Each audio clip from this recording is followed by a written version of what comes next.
Okay, welcome everybody. Thank you for this is the first ever Gravity Well / Energi.Media live podcast. And thanks to all of you for being here.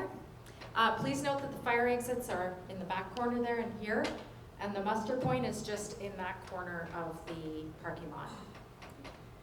Help yourself again, if you haven't already, to a beverage or a snack. And so tonight you're going to hear about the electric revolution happening around the world, whether Alberta likes it or not, and the restoration economy in weight in Alberta, as well as some conversations around the geopolitical events that are impacting both of these objectives as well. You'll also have an opportunity to ask your own questions. Please remember we are recording, so if you don't wish to be a part of the show, you can certainly ask a question, and Susan, in the corner over there, is going to help us read them out if you do. So that's a way you can do it still. So let's begin with the land acknowledgement. Tanya Vanderland is one of the first Nicolaides. Thank you, Amy, for naming us the Nicolaides. So one of the canvassers of, isn't that great, Asa? Yeah, so she in Russia attended the AB Resistance press conference to announce the launch of the Recall Nicolaides campaign. Tanya is a kindergarten teacher and the manager of the Recall Nicolaides social media. So if you're checking that out, please follow it.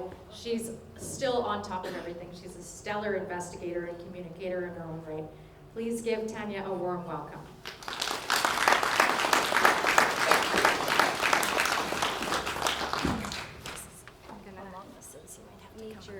I'll just let you take this. Yeah, I will need your There we go, help. I think we got it. There we go, great. Oki, Dadanastara, Bawastic, Tansei, Tanishi, bonjour, hello. Thank you, Jenny, for inviting me. By the way, can you hear me? Yeah, just Okay. keep it close to your mouth. Thank you for inviting me. Like you already introduced how we met, and I had no intention at all of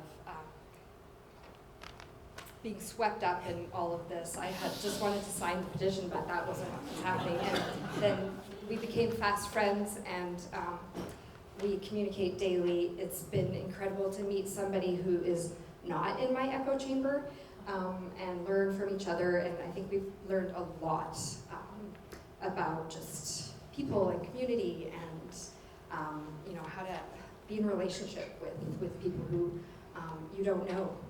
So thank you for inviting me to do this. So as you said, I am a kindergarten teacher, so this might be a little bit of a different land acknowledgement than you're used to.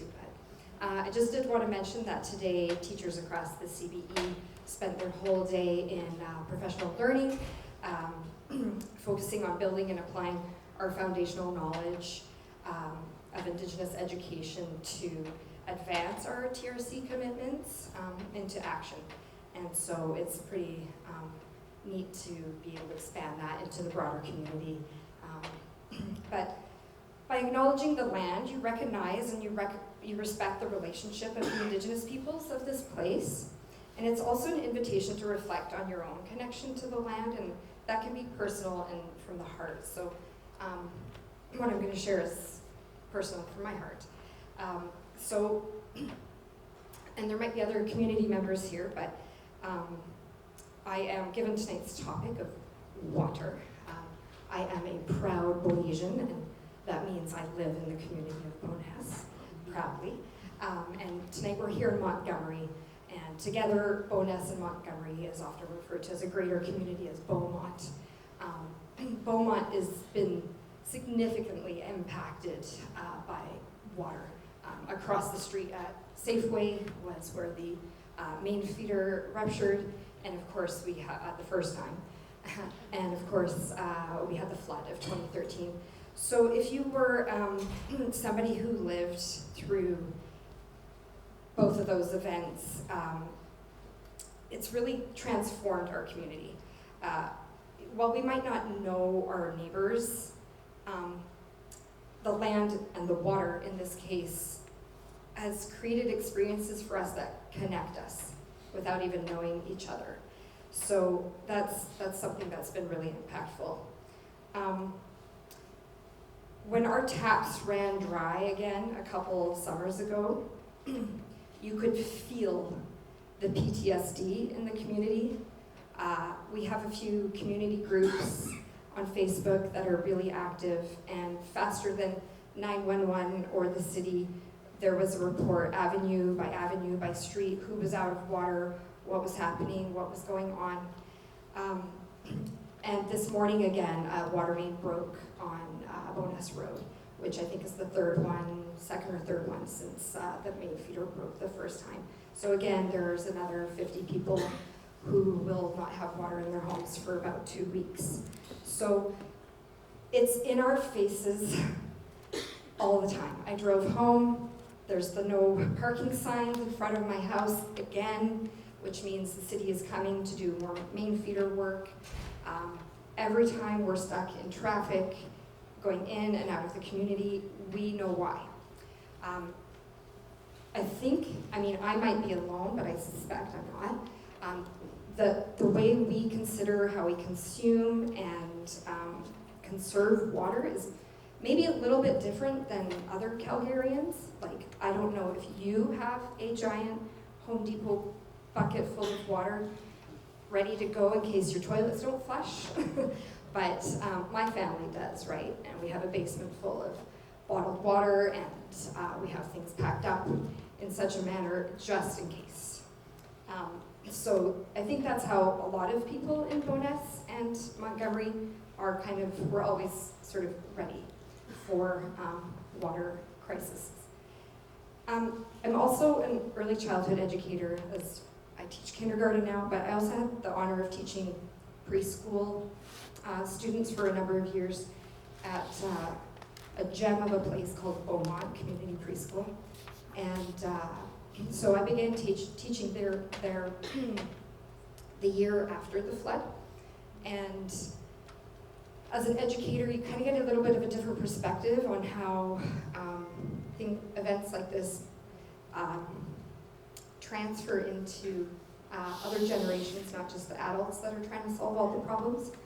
But I'll never forget, having all the children paint with watercolor, and one little kiddo about 4 years old, might have been 3 even at the time, his home had been flooded, and he was painting with his watercolor, and I'm asking him, what's your picture about? And it's the water, it's going everywhere as he fills the whole paper with water, right? So, I think families and whatnot, as resilient as we are, it does shape us. So,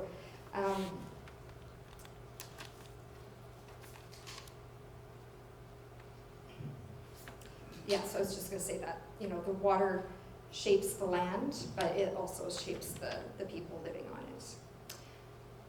And I currently teach kindergarten, and so I wanted to finish up this land acknowledgement by what I do every single day.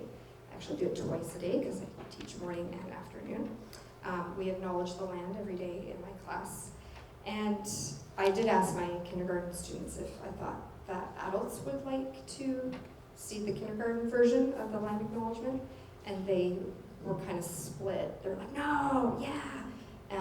But I will do a kindergarten version for you. I do think it is interesting, I could be alone in that, for you to see just how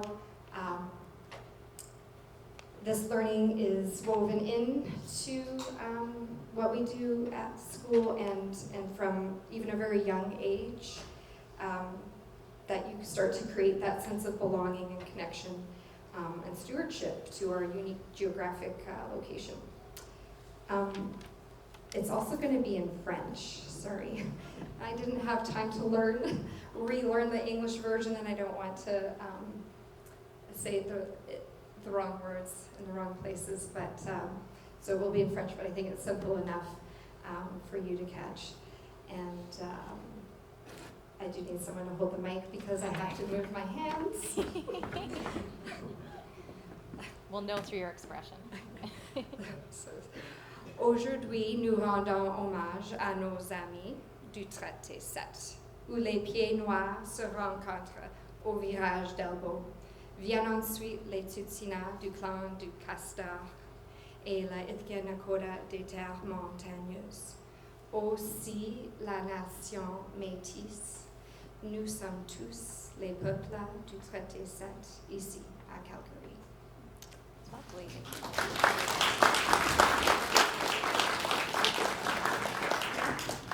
Wonderful. Thank you so much, Tana. That was awesome. Next, I'd like to introduce Nicole Johnson. Nicole is a Treaty 7 Blackfoot Confederacy descendant of the Pagan Nation, born into the clan of the Pagan. Chief brings down the sun, and Chief Joseph of the Nez Perce people. She's an advocate, activist, student, and educator for justice of Indigenous people. Nicole is dedicating her retirement years to being a political leader to help her people. She is compassionate and giving and seeks to unite Indigenous and settlers together in our duty to heal our communities and the planet. Please join me in welcoming my dear friend, Nicole Johnson.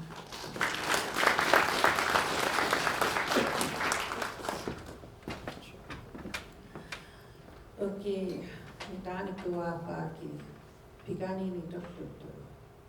I'm Blackfoot, born and raised here, Blackfoot territory.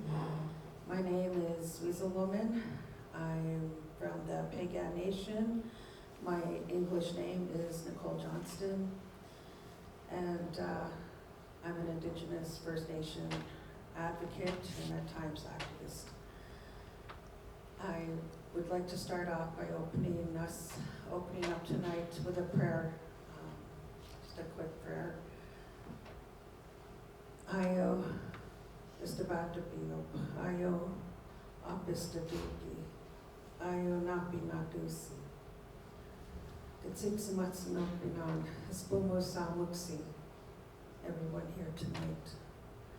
Espumo samuksi, napi done. Pigani Xtan. Sorry, I'm just learning my language too. I pray that everyone makes it home safely tonight and to your destinations. Gamadan. Just an FYI, I'd like to share with all of you here tonight. We are having an event tomorrow down at City Hall. And I collaborated with a lady from Edmonton and Medicine Hat. We came together and we all decided to have an event at the same time, on the same day in Edmonton, here in Calgary, and in Medicine Hat. We couldn't find anyone for Lethbridge. Hopefully next event. This is our second event. The first event we had was in February, I think the 21st. It was Minus 30. It was freezing, so although we had some speakers cancel, that's fine. We're gonna still go ahead. We stood in colder weather, and this is Canada. It's the cold, so I'm fine with it as long as everyone else is. So if you can make it out tomorrow, that'll be great to join us. We're gonna be sharing. Main focus is unity. One thing I like to always say is we're all here together now, and we need to learn to coexist with one another, and we need to make our space safer for our future generations to come. We're only here for a short time, so let's create and make this safe a better place for everyone, for all families. We're also going to be talking about the treaties as to everything that is happening today with the separation and other things. But hopefully, my goal is to hopefully teach and educate more about the treaties and what the treaties are, because we are all, everyone here in this room, we're all treaty partners. We all have to understand and learn what the treaties are and what they exist of, everything that's in the treaty. So thank you for having me.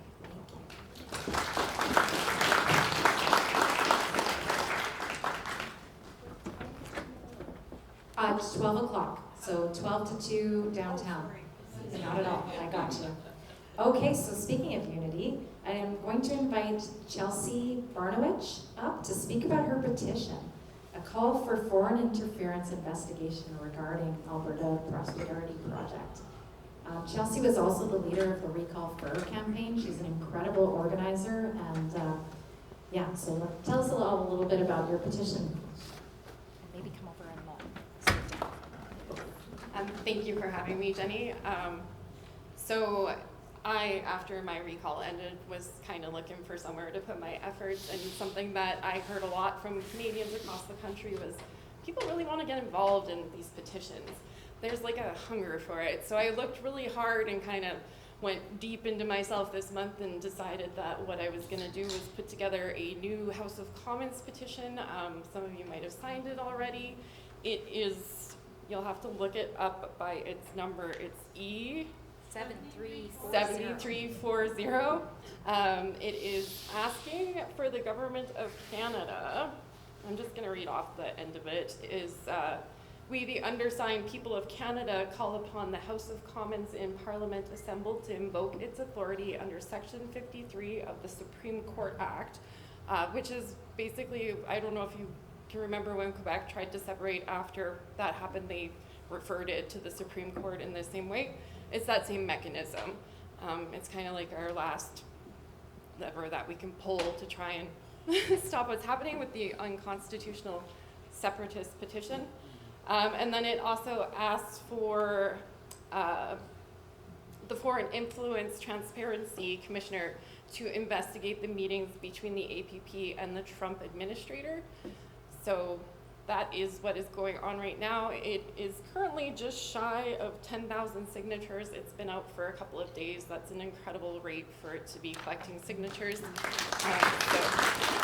hopefully we get a lot. Please share it around. It's kind of slowing down today, which is kind of what happens with petitions on Fridays for whatever reason. But if you sign it, please pass it on to 4 or 5 people and just keep getting the word out. I think everybody would really love to see some investigations go on, and I think we would all like to see this go to the Supreme Court. The only thing about it going to the Supreme Court is it's not actually a judgment. Like, they can't actually tell the UCP government to stop. They give advice, basically, and it's taken very seriously. But I don't know if you guys listened to Danielle Smith talk yesterday about what she's going to do if we vote no on the referendum question, so who knows. But it's a voice, thousands of little tiny voices add up, so please, if you can, share it around. Kind of what we can do. Is there a threshold number of signatures needed for that one, or it's just attention? 500. So we passed it, yeah. Yay! Thanks again, Jenny. Thanks, everybody. So much, Chelsea. Yeah, so I'll just mention the other groups that are back there, and maybe Claire, you can make your way up here. I know she wants to talk about a couple of things. But the Coalition for Responsible Energy is here, so it's a group. Claire and I were just in. There he is. So Phil Meintzer, if you want to know more about it, he's right there. We are trying to help people understand about the mature asset strategy that the government is planning. It's an undermining of the polluter pay principle. We were just in Provost, Claire and I, on Wednesday, we were in the belly of the beast, if you will, in Pierre Poilievre territory, talking about well cleanup and what's going on in Provost. So yeah, Claire, if you wouldn't mind talking about the couple of petitions you're working on. Thank you. Good evening, everybody. Thanks, Jenny. Oops, don't trip. Don't trip. Okay. So good evening, everyone. I'm glad to be here tonight. Thanks, Jenny, and thank you, Markham, for giving me a few minutes to speak to you. So yes, my name is Claire Kratz. I am a former educator with the Calgary Board of Education and a mom of 2 teens who is deeply concerned about the direction our governments are taking on many issues, but specifically as they relate to climate and energy policy. So I'm also here as the co-founder of a group called For Our Kids Alberta, and we are parents who are concerned about our environment, our land, and our water. And we are taking climate action in our communities and at the provincial and federal levels. So tonight I'm here with our friends at Eco Elders Calgary to share a few updates about 2 national campaigns that are running at the moment. So the first is called LNG, not in our national interest. It's a coalition of groups including Stand Earth, Decolonial Solidarity, there's Dogwood, and there's many other groups. And we're calling on the Government of Canada to stop all expansion of LNG facilities on the BC coast, specifically the Coastal Gas Link pipeline expansion and the Prince Rupert Gas Transmission Pipeline. LNG is liquefied natural gas, and there is nothing natural about it. It releases an enormous amount of methane, which is a super pollutant, a greenhouse gas that is 80 times more potent than CO2. And where there is methane, there is likely toxic co-pollutants like benzene and toluene that are harmful to human and animal health. So we do not want our governments to expand LNG facilities when we are experiencing record temperatures and worsening climate impacts, and we do not want our public dollars going to these projects. I'm just going to mention a recent Narwhal article written by Matt Simons and released on April 16th. The LNG Canada plant is the country's first major LNG facility owned by Shell, Petronas, Korea Gas, PetroChina, and Mitsubishi, is one of the highest sources of global emissions for flaring on the planet. It's undermining claims that Canada produces the cleanest natural gas in the world. So I'm at the back, and I'd like to invite you to come sign that petition before you leave tonight. And then the second campaign that we're here collecting signatures for is the Power Lines, Not Pipelines campaign, spearheaded by 350 Canada. And we're calling on the House of Commons to immediately freeze new oil, coal, and gas extraction in Canada. We're also calling on them to implement bold methane regulations using federal data, not Alberta's data. And we want them to follow the legal guidelines for equivalency agreements under the Canadian Environmental Protection Act. And lastly, we're calling on the government to invest $30 billion towards building a publicly owned east-west grid, a people's power grid. And so that ties into the name of the campaign. We want power lines, not pipelines. And we do not want any more pollution. So I'm at the back, I'm listening, and when you're done listening, you can come and sign. I was really grateful. Thank you. Okay, let's get down to it. All right, so I am super stoked to have Markham here.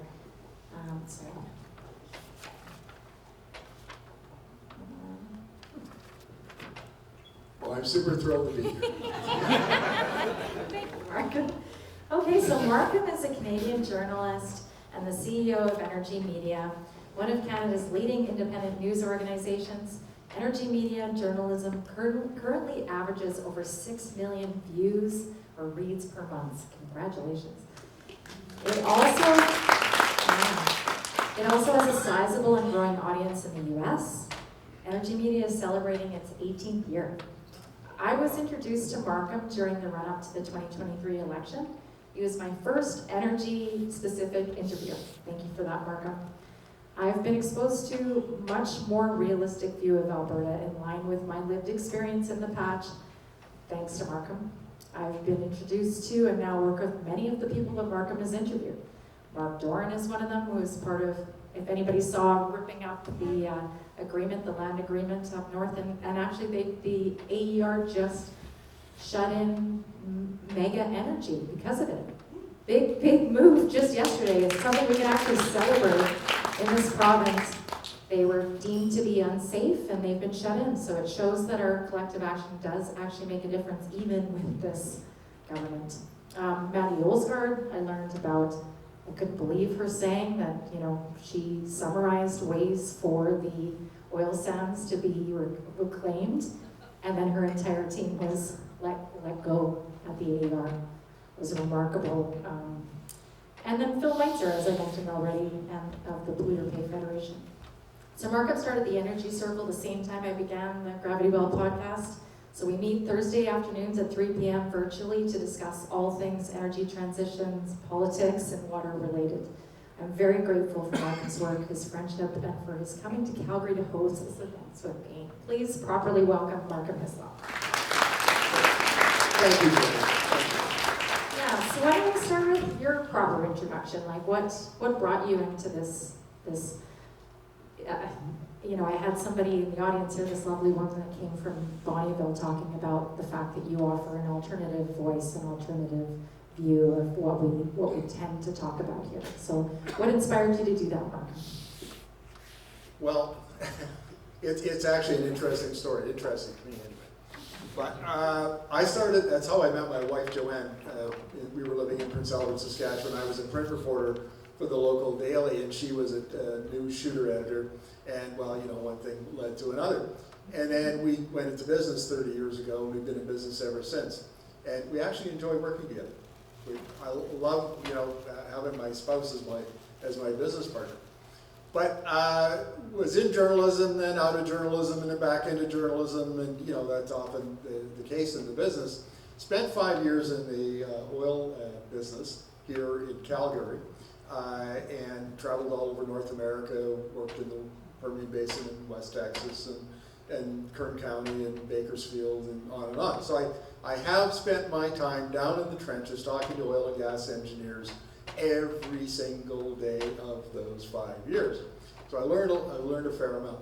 So when the financial crisis of 2008 hit, and it was pretty clear there wasn't going to be any business in the oil industry for a couple of years, somebody sent me an email to a link to one of the earliest online newspapers, if you will, out of Batavia, New York, of all places.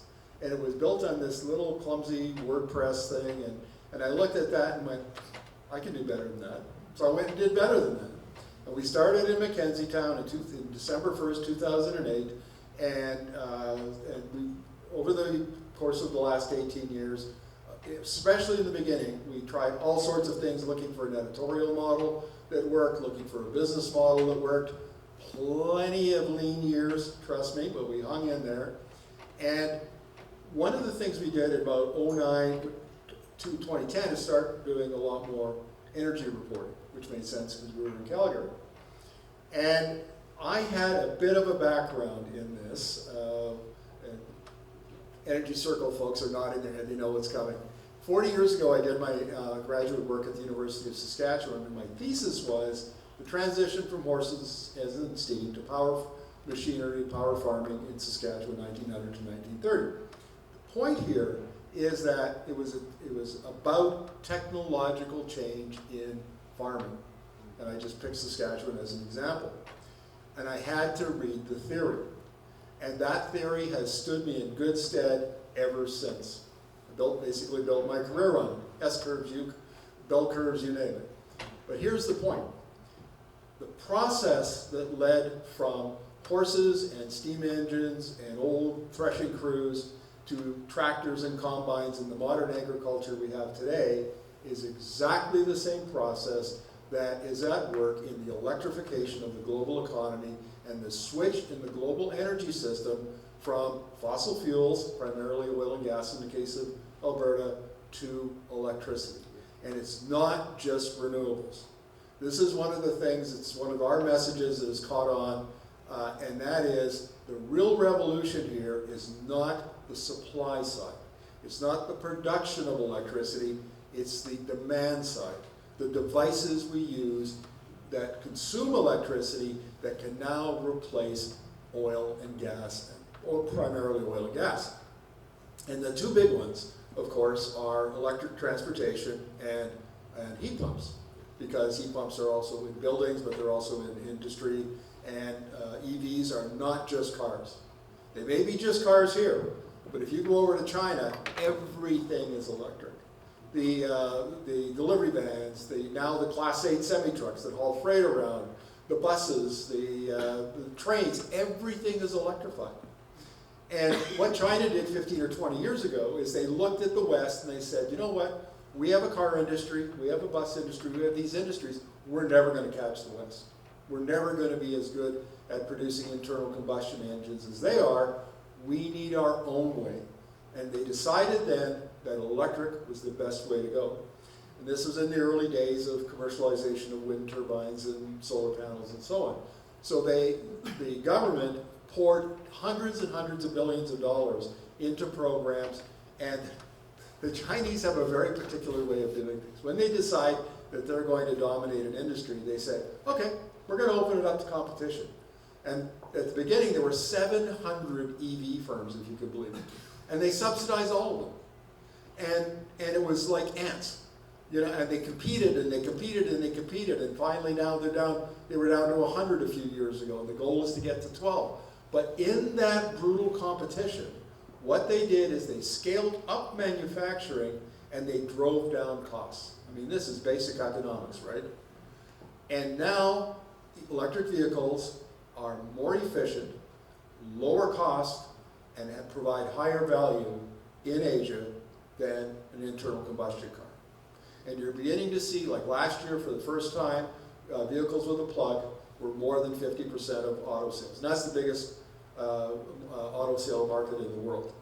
And this year it's supposed to be 55, 60%. We'll see. It's so chaotic right now. You know, it could be more, it could be less. We'll have to see how that all turns out. But the point here is that our journalism is based on, we do two things. One of them is half of our time is interviewing global experts outside of Canada. Everybody heard of the Alberta lens? You know, everything that goes on in the world gets viewed through the Alberta lens. If it won't work here, it won't work anywhere. Get away from that. That's what I wanted to do. And when you get into the United States, Asia, and Europe, and you talk to economists, and you talk to engineers, and you talk to people who are involved in the energy system, it's an entirely different story. Entirely different. It turns you on your head. And all I did was follow that evidence. You know, I read studies, I immersed myself in the data from the International Energy Agency and Ember Energy and other sources, and I interviewed those experts. I do about 500 interviews a year, so 250, 300 would be outside Canada. And the second thing was apply those lessons to Canada, but in particular Alberta. Because Alberta is the epicenter of the 4th largest producer of oil in the world and the 5th largest producer of gas. That's Canada's standing. We are an energy superpower in that we produce a lot of oil and gas. Well, in fact, only Russia, Saudi Arabia, and the United States are bigger than we are. So we aren't small in this. But we're dominated by by the industry, and this is not just under the UCP. This goes back more than a century. The industry here has always played an outsized role, encouraged by the government because the priority was the financial health of the industry, attracting capital, creating jobs, and generating government revenue. And so the industry has been, it's no surprise, you go to West Texas, Midland, and Odessa, and it's exactly the same thing. And it's exactly the same thing in Bakersfield in California. So how to get into this topic, because it's a big one. And I want to start with this idea that we're going to be building more pipelines in LNG. So first the pipelines, because the pipeline is a demand problem and the LNG is a supply issue.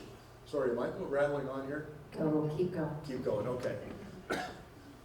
On the demand side, what China has done is, if it were only China, it would be one thing, because China is the world's biggest oil consumption, well, next to the United States, and it's got massive petrochemical complexes that use oil, but that would be one thing.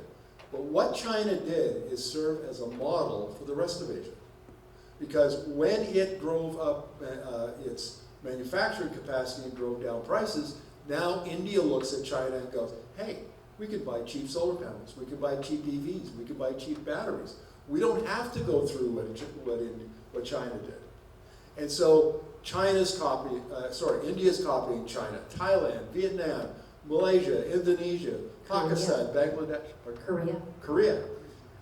All of them are copying China because what they recognize is that not only now has the technology become cheaper, more efficient, but now energy security has entered the conversation.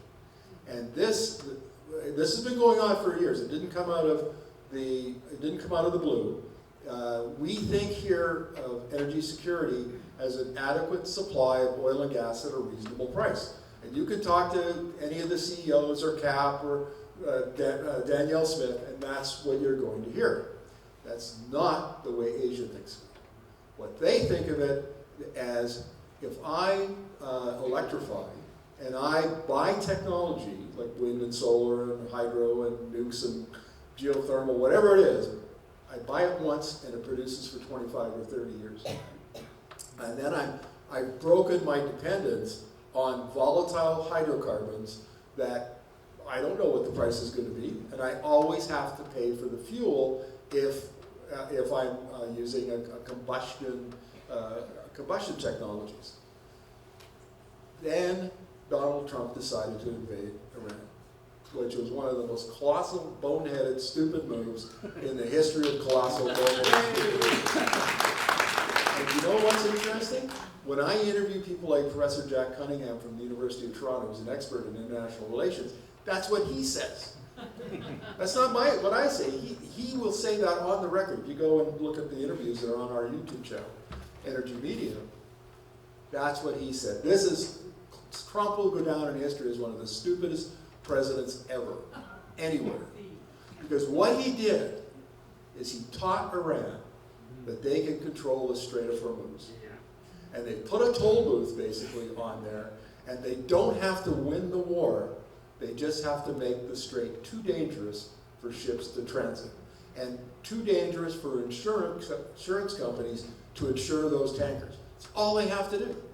And so the U.S. Navy can blockade all their ports, and they can board and take over Iranian ships, they can do all of that, but they can't stop them from sending out drones. They can't stop them from sending missiles. And they can't stop them from sending those, what do they call those? The fast ships, the drone boats. And that's all they need. And he taught them that. If he hadn't done what he did, the status quo would prevail, and the Strait of Hormuz would still be international waterways, and now Iran thinks it's their waterway.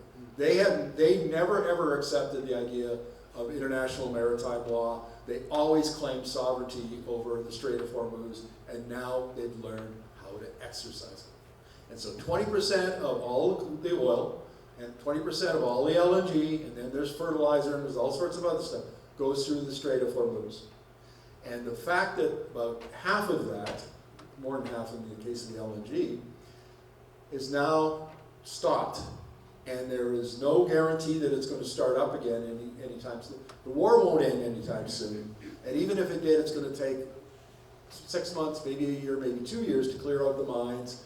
And it's a mess, folks. It's just a mess. What that's done, and I'm not telling you anything you don't know, is create a global energy shock. And the shock has been read by the Asians differently than the Canadians. The Asians look at that and they go, well, why would I keep importing LNG? Why would I keep importing oil? I know I'm paying $100 a barrel for oil. Actually, that's only what it trades at in the market. The actual cost of a barrel of oil is about $150, a physical barrel. So the message to them is, whoa, whoa, whoa, hydrocarbons are way, way too volatile and expensive. Do I have an alternative? Well, we didn't have an alternative in 73 and 79. I look out here and I see lots of people who are like me. They remember the lineups at the gas pumps. They have an alternative now in the form of electricity as the fuel and electric devices that can replace motorcycles and buses and cars and furnaces in your home and so on. And this process was already well underway because of China and spreading out through the rest of Asia. And let's not forget Europe. Europe has been at this for a long time. That's how they responded to the Russian invasion of Ukraine in 2022, a commitment to electrify, and they've been doing that as well. These are the markets we want to sell oil to.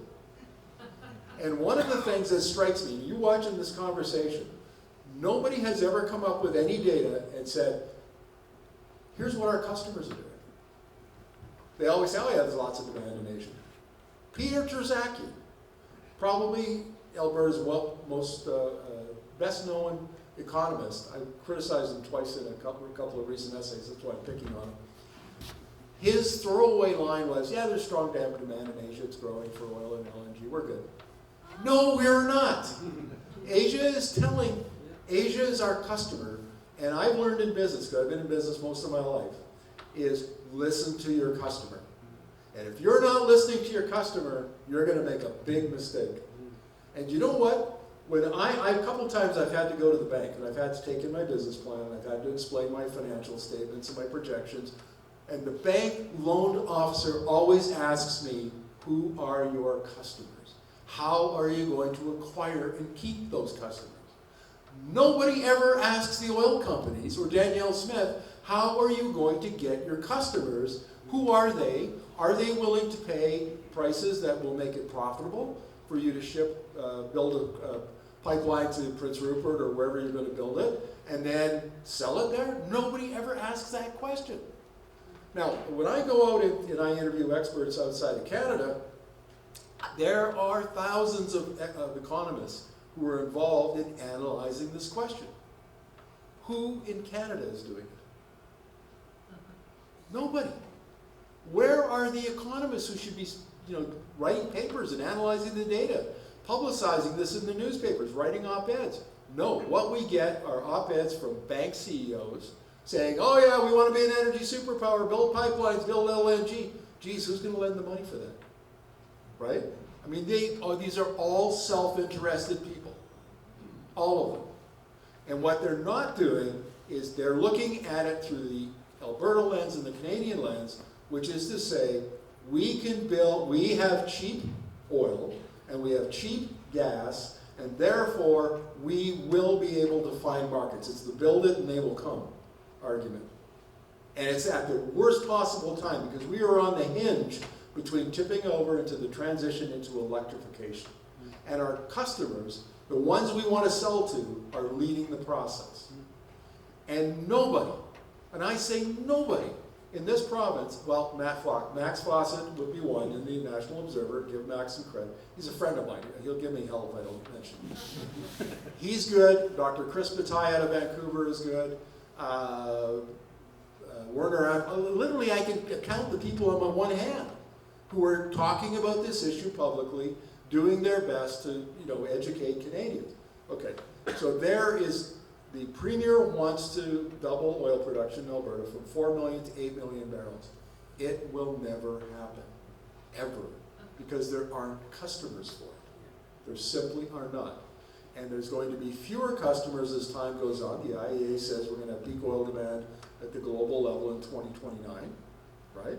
Okay, so once demand starts to fall in the 2030s, prices fall with it, and that's it. You can't. It costs $16 to ship a barrel of oil to China over the TMX. By the time it's $11 for TMX, a couple bucks for dockage and insurance, $4 to $5 for a tanker, poof, you're 16 bucks into China. What does it cost the Saudis and Iraq? $2. It costs Brazil $4 or $5. It costs Mexico $4 or $5. It costs Venezuela $5 or $6. How do you compete with that? They can produce oil as cheaply as we can. We can't get it there. So our oil is the most competitive barrel inside North America. And for heavy sour crude, like comes out of the oil sands, there's 5 million barrels a day of refining capacity in the U.S. We're the big dog. We provide like 60% of that oil. And that makes us a competitive barrel. Even when prices drop, we can still compete. Outside of it, because of our transportation costs, we are a marginal barrel. We only make sense when prices are high. When prices fall, then our customers the market dries up. Have you ever heard that conversation in a Calgary Herald op-ed or a National Post op-ed or even CBC? No. And we should. This is the energy conversation we should have. Now, LNG. I'll be very quick here. There's 585 billion cubic meters of LNG trade last year.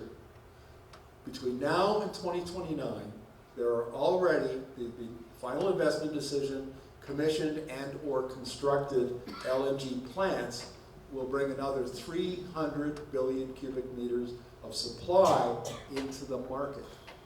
50% more supply. The International Energy Agency wrote last year and said, where are the customers for all that LNG? Where?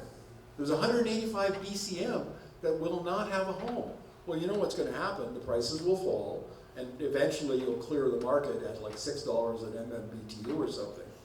But there isn't going to be a market for Canadian LNG because we're on the high end of the cost curve. We're like $9.50.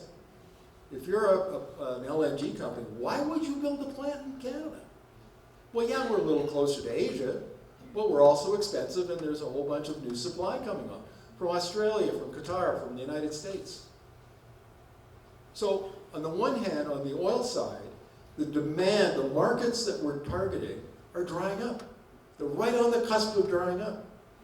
On the LNG side, we're right on the cusp of getting a whole bunch of new supply with which we cannot compete. There's going to be a glut. And it's going to last into the 2040s, according to the IEA. Neither of those scenarios suggest building LNG plants or building pipelines or expanding the oil sands. You wonder why no pipeline company will step up to be the proponent? Right? Why no other LNG company aside from LNG Canada has taken an FID, final investment decision, on a new LNG plant? That's why. And our leadership, you know, from the Premier and Brian Jean, the Minister of Energy, and even the Prime Minister. Oh, I got to tell you this story. Sorry, I'm hogging the mic here.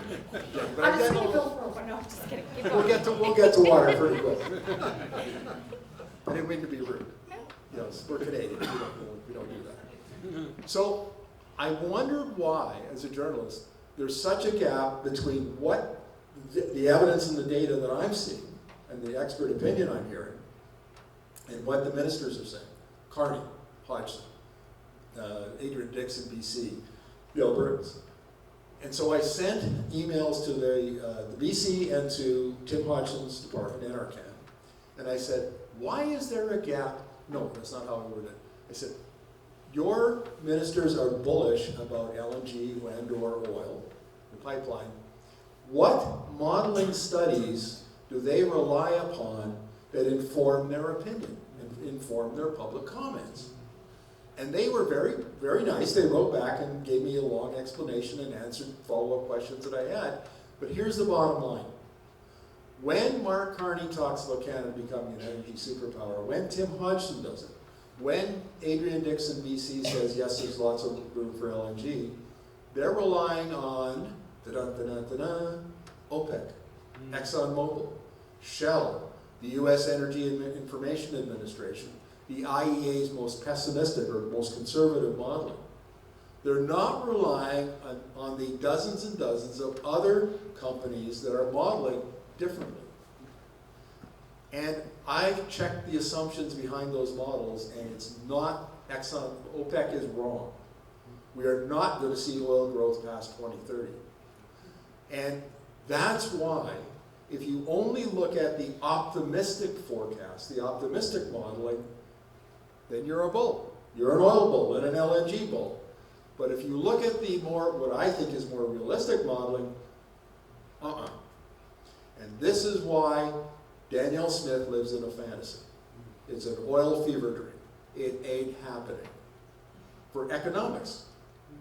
It's basic, supply, demand, economics, price, cost, and technology change. That's what's driving changes in the energy system. And all the rest of it is politics and narrative. And here's the thing that, as taxpayers, your Alberta taxpayers and your Canadian taxpayers, what is the first thing when reality intrudes upon these fever dreams? They want the taxpayer to bail them out. 6 weeks ago, you'll probably heard about this, former Energy Minister Sonia Savage was on a CBC podcast, and she said, oh yeah, the industry is really worried about this pipeline. They don't want to commit supply to it. The taxpayer is going to have to backstop it. What did it cost us the last time the federal government backstopped a pipeline? $35 billion. And they're already paying for half of the carbon capture and storage in the oil sands. Why are we doing this? Because they know it's risky, because they see the same data I do, and so they want to go. They want the taxpayer to de-risk their expansion. so that if things go the other way and it becomes a stranded asset, they're not stuck with it. And nobody will tell you that. Nobody, no CEO downtown, no management team, nobody at CAP, Peter Drzak, none of them will say that because they've all bought into the fever dream. Because their self-interest is tied up in that fever dream. It's a narrative. The lemmings are heading towards the cliff, and nobody's turning the lemmings from the cliff. But I'm telling you, that is not what's going to happen. Okay. Water? Are we ready for some water? Well, I want to add a couple comments to what you're saying, because I hear, and I had the privilege of interviewing Seb Kennedy, who's also somebody that Markham interviews a lot about the energy flow. So he follows the LNG market. He's been talking about this glut and everything. But the piece that isn't said when we talk about this 20% is that is the, like you said, the cheapest barrels on the market. So it's not really 20% of the system. It's much more than that. When I think about, and then I'm thinking of Cornelis when I say this, which is in Alberta, in every single extractive industry, the goal is to start with, if you imagine a plate of food, you start with the steak and you get after the steak. That's your cheapest, accessible, best bang for your buck. Then you'll get after the veggies, maybe. And now we're at a point in Alberta and across the country where we're down to the rice. And that rice is not just all together, but it is in a huge area that needs to be fracked in order to access it. And that fracking is using our water table. So as a geoscientist in the industry, we are shielded from the surface activities in the industry. So what I mean by that is I work with a geologist as a geophysicist, I work with a reservoir engineer, and I work with a production engineer. So those are the people that are doing the downhole work. And any of the other groups, so the surface guys that are working on pipelines, working on facilities, working on surface land agreements with landowners, they're in a completely different department. And so we don't really know what's going on in that space. If anything, a landowner is in our way in what we want to do. That's essentially what we're taught. And so in 2012, I had a moment where I had the opportunity to work for a president who believed in radical transparency.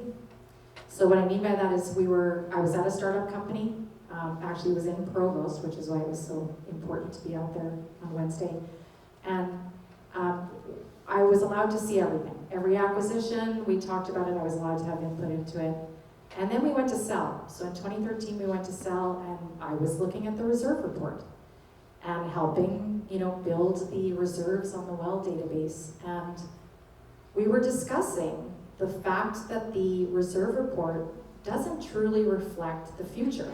So in the assets we worked, they have a water drive. So as you produce heavy oil, you get water with it. And when it first comes online, you generally you can get 100% oil cut. So you can be producing 100% oil, but then slowly after time, when the pressure, well, maybe not the pressure, but when you get less production, that just rate of oil drops, you start getting a bunch of water. And so the reserve companies don't expect you to project your water increase over time. So you account for new wells, you account for that need to extract with additional production through wells, but you don't necessarily have to say, oh, and with that, you're gonna need to drill 3 or 4 more injection wells to get rid of that water that you're pulling out with it. Or you're gonna have to haul that water, which is a lot more costly for every truck that you're taking away. So those that weren't in there. So that was my first sort of, oh wow, there's more to the story here than I realized. And so I sort of took that forward with me for the rest of my career. And fast forward to 2020, through an acquisition, I landed at the largest company in Canada.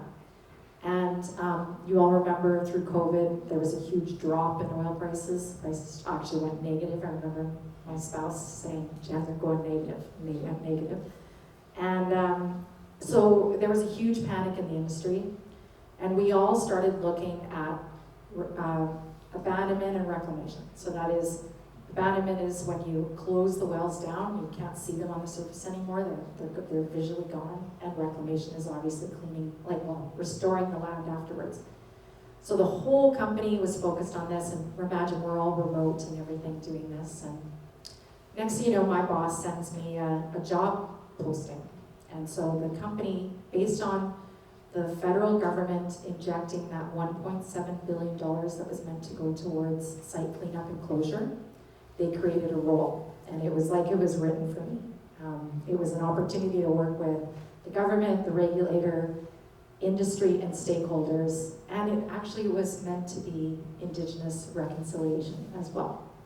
So it was just tremendous. And my husband and I joked at the time, I'm finally going to get to actually do some of the things that he had done, right? We thought we'd finally be able to collaborate. And so in that effort, it became really clear that we are not staying ahead of this liability problem.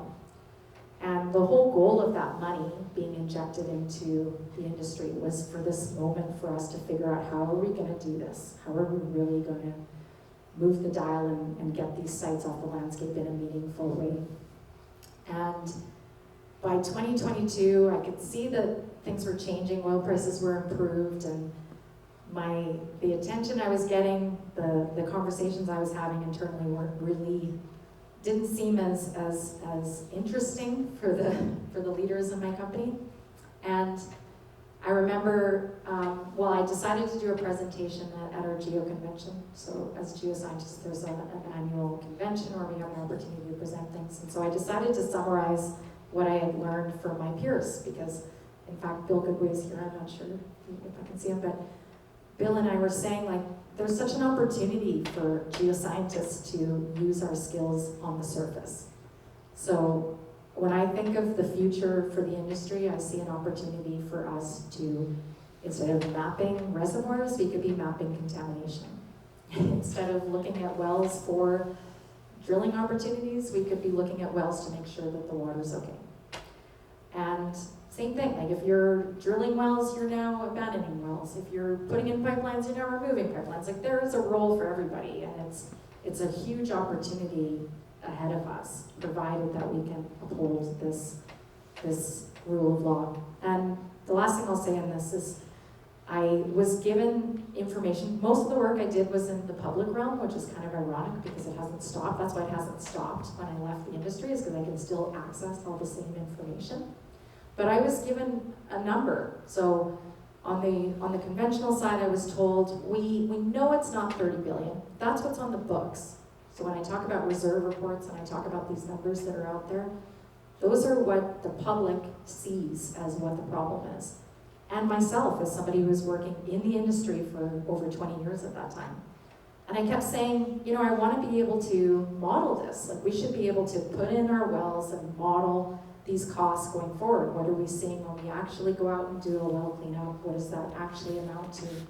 And I kept getting the runaround on this, and that was sort of what I pitched in this presentation to my peers, was this opportunity for us to really drive down the costs of closing by looking at this more holistically and everything. And the next day was when all of my work was taken away from me. And that's what's led me to this space and this conversation and why I do the podcast that I do. But what I learned afterwards, and actually it was partly from Markham's work, is that that number on the conventional side is 130 billion. And that estimate came out from the AER itself. On the oil sand side, I was told it was 30, and the number is 130 on the other side. And the big thing for me when I've now been in this public space and trying to find my way in terms of how to help move the dial in this space is attending some watershed council meetings. And I went to a watershed council, one of the first ones, drove out to Sundre, was sitting in a room, and one of the landowners said, my well is dropping 10 meters, and I'm watching you allow this frack company pull water out of this gravel mine right beside my house. And when are you going to have them stop? And the representative from the AER said, we've asked them to pull slower. And my jaw hit the floor. So what I've realized since being in the industry is a lot of us as professionals are not, I think, by design. You know, we're very busy doing the specific tasks that we're doing. We're not looking at the bigger picture. I'll just say last Friday it's kind of a funny story. I went to get some maps from a friend for this presentation in Provost, and I was saying, oh, we're trying to talk about the mature asset strategy and how the government should not be doing it. And he said, I wrote the mature asset strategy. So anyway, but I had an honest conversation with him, and I said, you know, he said to me, well, we're recycling all the water that we use, Jenny. We don't use any fresh water. And I said, that's not true. So I sent him the data. I looked up a fresh sample of data just last week. And so in 2024, which is the last reporting year, the province allowed 310 billion liters of water to be used by the oil and gas industry. So when we talk about, like when Markham says we are producing 4 million barrels a day, we're simultaneously polluting 4 million barrels a day of water annually. Well, per day, I guess I'm saying. So, and to imagine to double oil production, we'd be talking about it tracks perfectly when you look at those graphs. We would be polluting 8 million barrels a day of water. It's just not something that's possible, and of course, part of how they want to do that, when they talk about building a pipeline, they're also talking about interbasin transfers to be able to allow that to happen. So, and I'll stop here after saying, we are at a place, like Markham said, where we don't have the ability to, the value of what we want to extract is not worth the cost of what it takes, the energy cost to do it. The other piece I'll just add is the oil sands, this is public information, uses about 40% of Alberta's electricity. So if you think about, as I was saying, that 130 billion and 130 billion number, you could probably apply another 40% to the conventional side. So when we talk about electrification in Alberta, if we slow down the industry, like by that I mean get rid of the sites that are mostly polluting and stop powering them, we could probably be electrified pretty quickly. A lot of those sites are powered by battery solar systems. There are windmills powering oil sites in the province. Those could all be just going directly to producing energy rather than keeping this industry afloat. So that's the perspective I wanted to bring into it, because it's such an important piece, is the environmental costs of all of this as we try and get at that rice that's getting less and less dense is too costly in so many ways. So, yeah, Markham, can you talk a little bit more about the people that you've been speaking to in an international sense? I'd love for you to highlight some of the key people that you think have really helped open your eyes to some things and really helped, people that people should follow or pay attention to, if you would. Yeah, sure, I'm happy to do that. I just, last week I interviewed Michael Liebrick, the fellow who started, it was New Energy Finance, and then Bloomberg bought it. And Michael has become a global spokesman for an expert on the transition to electrification of the global energy. He's got a cleaning up podcast. You can, wherever you take your podcast, you'll probably find it. You know, he interviews people like Fatih Birol, the executive director of the International Energy Agency. And one of the things, this is kind of funny, because Jenny mentioned the COVID. So we started doing Zoom interviews internationally in 2019. The COVID comes along, 2020, everybody's at home, twiddling their thumbs. Well, the same is true of all of these experts, right? And all of a sudden they get an email from this, Markham dude out in Canada, wherever that is, and could you do an interview? And they're bored out of their toque. So they go, yeah, sure, I'll interview it. And I interviewed international people like you wouldn't believe. People like Doyne Farmer, who's a well-known economist, Kingsmill Bond, from now he's with Ember Energy, Dan Walter, all of these people. None of these people are probably on your, radar. And the reason they are, here's another little story. Jigger Shaw. Who knows Jigger Shaw? There we go, Claire in the back. One. There had to be one person that would know Jigger Shaw. In the international energy circles and in the United States, Jigger Shaw is a superstar. So when Joe Biden became president, he set up the Inflation Reduction Act and all of these hundreds of billions of dollars that the U.S. has poured into hydrogen and electrification and EVs and battery plants, all that stuff. It went through Jigger because he became the head of the loan program for the Department of Energy. And so all that money flowed through Jigger. And he has been known for 30 years as a clean energy finance guy. And so I interviewed him. And in fact, I did 5 interviews. We spent a couple of hours talking about this. Nobody in Canada knew who Jigger Shaw was. Didn't have a clue. In fact, he had some of the lowest numbers for my video interviews ever because nobody recognizes who he is here in Canada. Because we don't have those kinds of people who are standing up and saying, look, here's what's happening at the global level. Here's why you have to pay attention.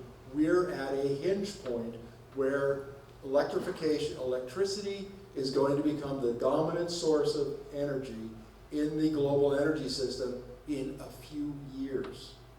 Now, not decades, a few years, thanks to China and the rest of Asia. So all of these people, Mark Z. Jacobson from Stanford, he's very famous because he got into legal trouble and had a big fight. Because what he does is he says, water, wind, and solar can power the world. And it can power all of Canada. Here's how you can do it. And then that started a fight with some of the other economists. And that's very inside baseball. I won't bore you with the details. But those are the kind of people that we get on to interview on a regular basis. The chief economist of the Canadian Energy Regulator, the Minister of Natural Resources, first Jim Carr and then Jonathan Wilkinson. We've got it across in, looks good to get Prime Minister Mark Carney on our podcast.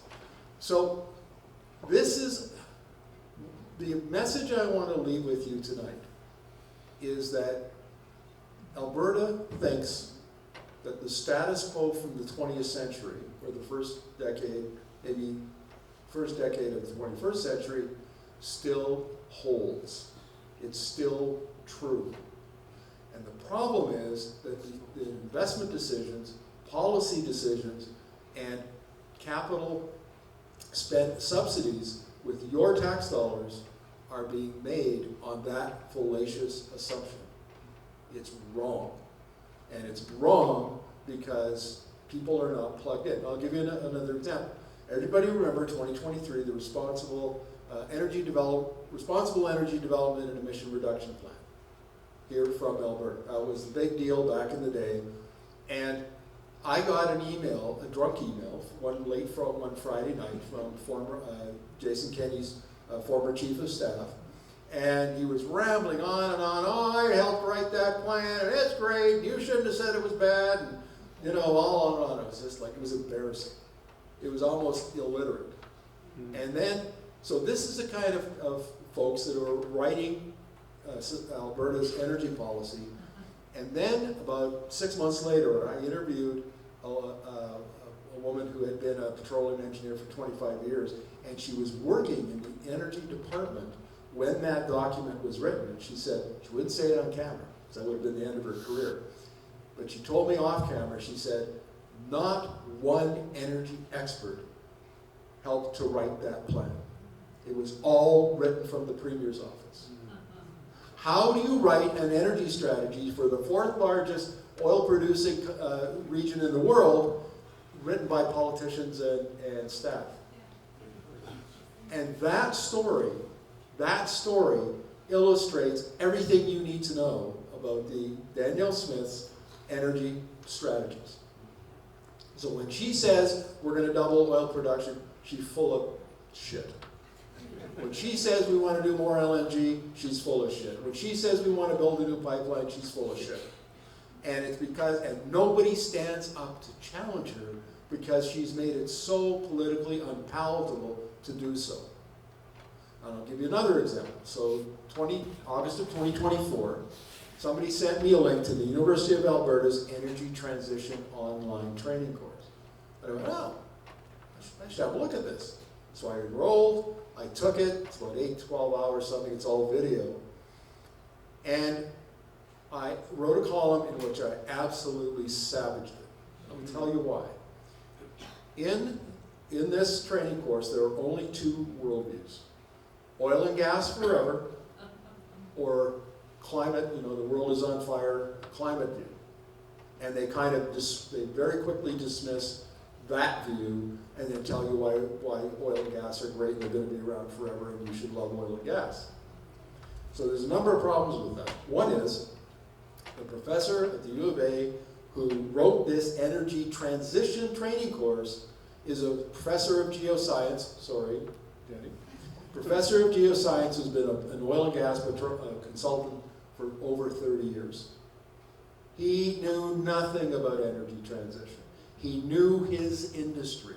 That doesn't mean he knew about the global energy system, the new energy technologies, and all of the theory and all of the analysis that shows why that is going to win the day down the road.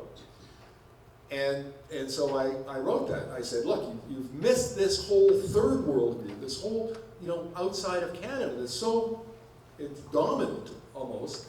Particularly, you see it at the IEA, you see it in Asia, et cetera, et cetera. That's one thing, and it's the person who wrote this is not qualified. Well, hold. I got ripped apart on one particular fellow, and I mentioned him in the column, so I'll mention him publicly. Bill Whitelaw, who's a former oil and gas journalist, and I forget his, the oil bowl. That was his thing. And he went so far as to, we get some funding from foundations, the IB Foundation at that time. And he publicly complained to the IB Foundation and wanted my funding pulled. A two-person company, and he went after our funding. So because it was a public request, the IB Foundation had to take him carefully. They sent one of their staff members to take that course. And I talked to one of the VPs later, and he said, oh yeah, Markham, we sent her, she took the course, she came back, she reported to the board, and then we all laughed, because Markham was right. Everything I'd written in there was true. And so they just dismissed the complaint out of hand, because it had no merit. And that's what happens in Alberta. There is a narrative, a dominant narrative, it comes out of the industry, it comes out of CAP, it comes out of the Premier's office, that oil and gas demand is going to go on forever. Demand growth will go on forever. I'll tell you another story. 2023, September, the World Petroleum Congress is here. Everybody remember that? It was a big deal, right? So I'm wandering around for 3 days doing reporting on this. Premier Smith has a press conference. Now, Danielle and I know each other a little bit. I've been interviewed. She has interviewed me a couple times. I've interviewed her. She knows. Last time she said, you said some very nice, very mean things about me, Markham. I said, yes, I did. What are you going to say to that, right? I have. She gets up there and she sees me and she goes, uh-oh. I know what's coming. So I get my question. And she said, there is no credible analysis anywhere that oil demand is going to drop before 2050. And I said, Madam Premier, my question is, I can name you a dozen off the top of my head that say that very thing. And very credible, Wood Mackenzie, S&P Global, Rystad Energy, on and on and on. And she gave me a BS politician's answer, just basically avoided it. I said, okay, you claim that there is no credible analysis. I've given you examples where there is credible analysis. What if you are wrong? Where is your plan B? She said, we don't need a plan B. Plan A is great. Plan A is going to win. We're building pipelines. We're expanding the oil sands. That is how the leaders, the political leaders, and the business leaders, and the oil industry leaders in this province think. It's It goes through the Calgary Chamber of Commerce, it goes through every CEO, it goes through all of the industry associations, and they all hew to that narrative because it's in their self-interest. And when things start to get tight, they will come for your pocketbook in the form of subsidies and taxes to pay for those subsidies. And here's the tragedy. There are alternatives. I interviewed Richard Masson, who is an energy economist and is affiliated with the University of Calgary School of Public Policy. And we laid out, we were talking in this interview, it's from a couple of days ago, you can go on our YouTube channel, and we said, okay, if you build a 1 million barrel pipeline out to Prince Rupert, only 700,000 barrels of bitumen will actually be in that pipeline, because you need diluent to make it flow in the pipeline. So you got 30% diluent, 30% bitumen. It's 700,000. And we said, well, what if you optimize Trans Mountain expansion? And what if Enbridge is going to build 400,000? And we very quickly found 600,000 barrels of spare capacity, or capacity that's coming online. You don't need to build that pipeline. If you are clever, there are other ways of doing it. Now, Richard is affiliated with a group called Northern Nations Cooperative, and they have found a way to cold pack bitumen into sea containers with a plastic bladder around them, put them on a container, put them on a rail, on rail cars, send them to Prince Rupert, and then put them on a container ship. So no pipelines, no Aboriginal consultation. In fact, the company is owned by First Nations. So all of that, all of the problems with the pipeline, completely gone. You ship it over to Asia where they're building roads like mad. You mix it up with aggregate, and you've got the best road asphalt that you could buy. Because bitumen from northern Alberta is 30% stronger than standard bitumen. Premium product, premium price. If you get $50 for a barrel of bitumen in an American refinery, you'll get 120 to 150 selling it as asphalt binder. We're leaving money on the table.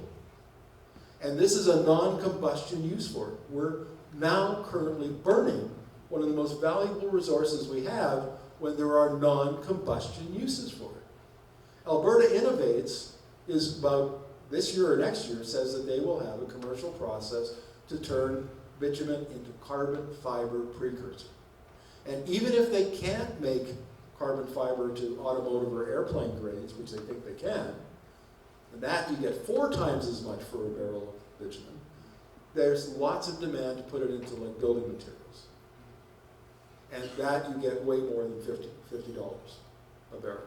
So we are currently selling an extraordinarily valuable hydrocarbon for the lowest value we could possibly get for it. Instead of, and not only that, but all of the industries that would be required to turn it into a higher value non-combustion would be based in Alberta.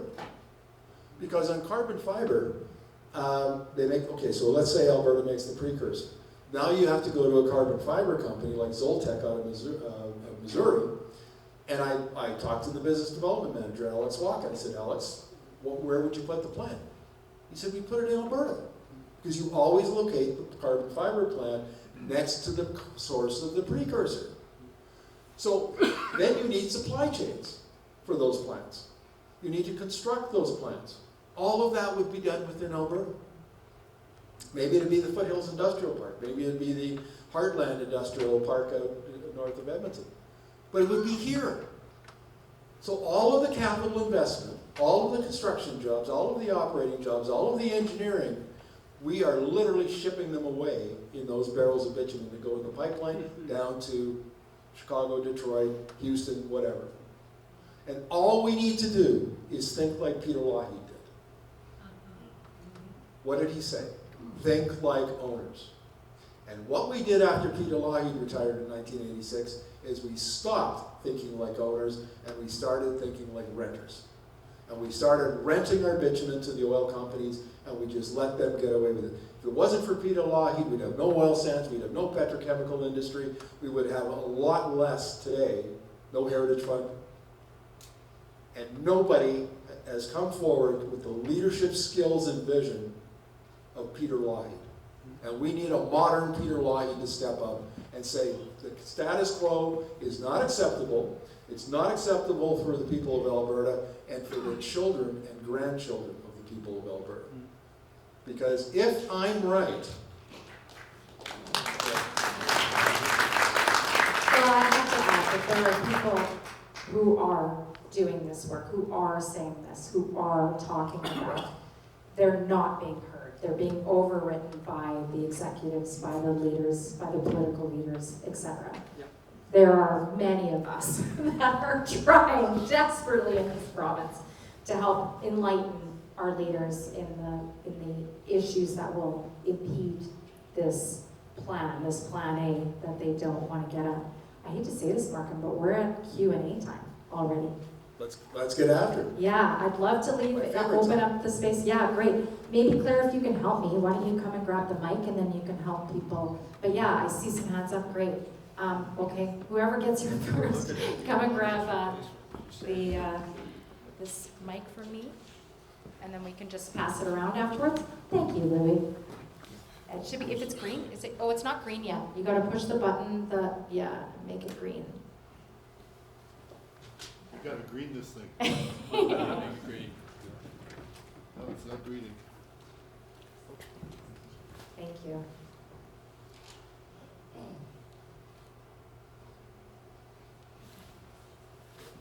I think the batteries may be. Oh dear. Okay. Yeah. You can take this one, I'm allowed talking. Yeah. I don't need it. Yeah, I guess we'll have to get people to come up though, please. Thank you very much. Thank you, Alex. Okay.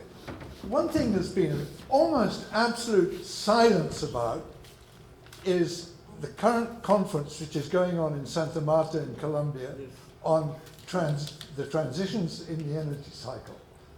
And I mean, the papers here have been totally quiet about it, and even the Globe and Mail quiet about it. I'd like to, if you have any comments on that. I do. Do you want to go first? No, please. Yeah.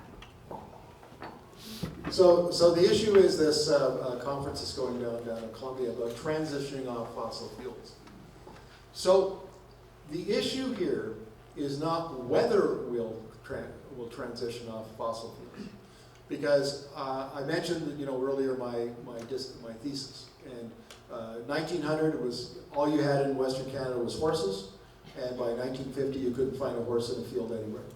And it was all better technology, lower cost, but higher value, and it didn't take any policy, it didn't take any industrial policy, anything. We have that now. We have policy tools that work in countries like China and India and so on that are speeding up the pace of the diffusion of these new energy technologies. They are going to win because a Chinese EV is much cheaper than an internal combustion car, both at purchase price now and also in the total cost of ownership, cost per kilometer. A heat pump, I know from my own experience. We replaced a heat pump 3 years ago, and I can tell you it's a better way of heating and cooling your home, and it's at lower cost. So the topic of discussion down in Colombia is right. The question is how fast? Because the market will do it over a period of decades if left to its own devices. But if you want to have, for climate change reasons, for example, if the world decides that, it can have it much quicker. It can scale up manufacturing and drive down costs in places like the United States and Canada. We can do it if we want to. So it's now become an issue of electrification. The pace of it is up to political will. And currently in Canada, we don't have that, and certainly not in the United States either. Political will and economics. I lived that transition from horses. I worked horses in the field. A little closer. And I cut hay with horses, and I saw the curve. But on to my point, we are importing 50,000 EVs from China. But the other day, or a few days ago, I read that Australia was buying them up like crazy. and they just shipped 300,000 EVs. BYD just shipped an extra 300,000 EVs over there. So what's going to happen here with our 50,000 EVs and our unions in Ontario? You want it? Okay. I'll bite on that one. I wrote an essay about 3-4 months ago when the federal government's new auto strategy came up. And in Austria, Magna International, the big Canadian parts company, has a contract manufacturing facility, and it will manufacture anything you want, automotive. It has contracts with 2 Chinese EV companies, Mercedes, Porsche, Stellantis, you name it. You just provide the PDFs, the plans, and they will manufacture it for you. And so it's a much more flexible, less risky way.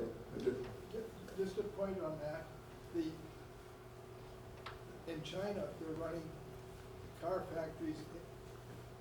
In China, they're running car factories in the dark. Yes. And yeah, they don't need people. It's All run by robots. And in Ontario, they got 3,000 people they want to work in a factory. Right. That's not going to happen. Sure. And that's I think it's kind of an issue all on its own. But my point here that I'm making is there are different ways of doing things. And so for my argument for a long time has been, why are we focusing in Canada on building electric cars? That's been done. The Chinese have perfected it. Don't try to compete with them. Why don't we build electric work vehicles, like trucks, that operate in northern climates in natural resource industries? There's markets all over the world for them. And it's something that we could do really well. We have all the parts suppliers, we have all the engineers, we have the climate, we've got the resource industries. We could do that. That's a niche that is just emerging that we could get into. Another one would be electric construction equipment. This is something that China is just getting into in the last 2-3 years because their batteries have become so good now they can electrify, backhoes and bulldozers and what have you. No. But it's just in China at this point. Why not? Why couldn't we do that here? We don't think outside the box. We're in a box and we want to stay in the box. And I always used to say about Alberta oil and gas engineers, inside the box, they're as brilliant as anybody in the world. They will engineer you solutions inside the box till the cows come home. Ask them to engineer something outside the box, and that's a different thing entirely. And we need outside the box engineering. We need outside the box thinking. And I think that gets to your question about what's going down in Colombia, is either we are going to do things inside the box and the market will get there eventually, or we're going to do something outside the box and come up with industrial policy like China did and so on to speed it up. It's a choice. We have a choice now, and we need somebody to articulate it into policy, and I'm hopeful that Mr. Carney can do that. We'll see. Go ahead, Claire. Markham, thanks for raising the point that you made about the energy transition course at the U of A. A couple of years ago, so I think it's more insidious than the infiltration at the post-secondary. There is an absolute infiltration of fossil fuel industry in K-12 education. So if anyone here, I know there's a couple of teachers in the room, I would love to talk to you about how we deal with that problem, because we have companies like CNRL, Synovus, Pembina Pipeline, and many others that are teaching our kids about the environment and climate. And a couple of years ago, for our kids, and the Canadian Association of Physicians for the Environment came out with a big report on this, and it got national attention, but not one media outlet in Alberta would cover this problem. So that's my comment. My question is, how do we get the mainstream media to start talking about this? How do we get them to cover things that they don't want to talk about? They just don't want to deal with this, and it's really problematic. I find myself yelling at CBC all the time. I would have hoped that they would have covered it, but they don't. Yeah, I just was, I listened to all these new podcasts. I have to give credit to the Palestinian movement in Calgary to expose me to some geopolitical analysts out there. So one is Danny Haifong, and there's a podcast called Dialogue Works, and one's out of, it's a gentleman that lives in Brazil, but he's Iranian, and then there's another gentleman that's named Glenn Deason, and he's in Europe. So it's Europe, US, and Middle East and South America. And they have started to cross-pollinate with some other podcasters that generally are very mainstream media or like far-right media types. And they're starting to do interviews across those platforms. And one of the comments from one of the right-wing guys that was speaking, he said, people that are operating in that space, call it Joe Rogan, are losing followers right now. And the people that are he said this, the people that are talking to people like you, people that are talking to like the former CIA, advisors, the former military advisors, the Department of Defense or War, whatever you want to call it, these advisors, they are getting the views. So we've actually, you think about the demand destruction that's happening from this war, it's also happening in the media world too. And so it's really fascinating to see that tipping point is happening in that space as well. So to answer your question, Claire, I think it's going to come out of readership. I think we have to stop following CBC. We have to stop buying our subscriptions to the Globe and Mail. We have to stop investing in these media outlets that are not serving us and start investing in the ones that do and see how the numbers move their activities. Like look at Markham. Markham has gone from, you were saying a 20-year success in a 2-year time frame. It finally has erupted for you, and I think that's the main reason. People are desperate for real information. They want to know what's really happening. And the one thing I just wanted to add, because we didn't touch on it, talking about another pipeline, what this war has taught us, and I had this from a mom who's a part of 4 Kids in Vancouver. She said, I've learned that these pipelines are targets. I've learned that these facilities are now targets. I was saying to Markham offline, and I want to bring it in because it's really interesting. I follow, like I said, this Danny Haifong. He had this Sharmine Narwarni, I probably said that terribly, but she writes for The Cradle, so there's another one that you could follow. And she said, during this war, so since February, there are 3 facilities that have exploded or blown up in Texas. Several in India, there's some in Australia, Myanmar. Just yesterday, there was one in Rajasthan, India. A major refinery caught fire there. Actually, sorry, it was a facility that was meant to come online. So it was just about to be launched and it's been blown up. And there was a port explosion in Myanmar. There was another blowout with a well in Texas. There's a lot happening that are going to bring down these oil markets. Even the war in Russia and Ukraine, 30% of Russia's production has come offline. We are watching rapid demand destruction being in the hands of Donald Trump. So I think we can give him thanks, but of course acknowledging that there are many people that are suffering tremendously, and we're not done yet. We're going to see major shortages in our food supply and everything because of this. So we are facing a tremendous change, but also a tremendous opportunity for Alberta to finally wake up and start doing something about it. Who thought we'd ever have a round of applause or even the suggestion of it for Donald Trump? Wasn't on my bingo card. Sorry, go ahead. You want to add something? Just a moment. I want to talk, Claire asked about the media. And so in 2005 was the peak revenue for American newspapers. And they've been in decline ever since. And it is plummeting like a rock. Okay? That process is playing out across every news media everywhere. It's playing out in Canada. That's why you see consolidation, and you see New York hedge funds come in and buy them on the cheap.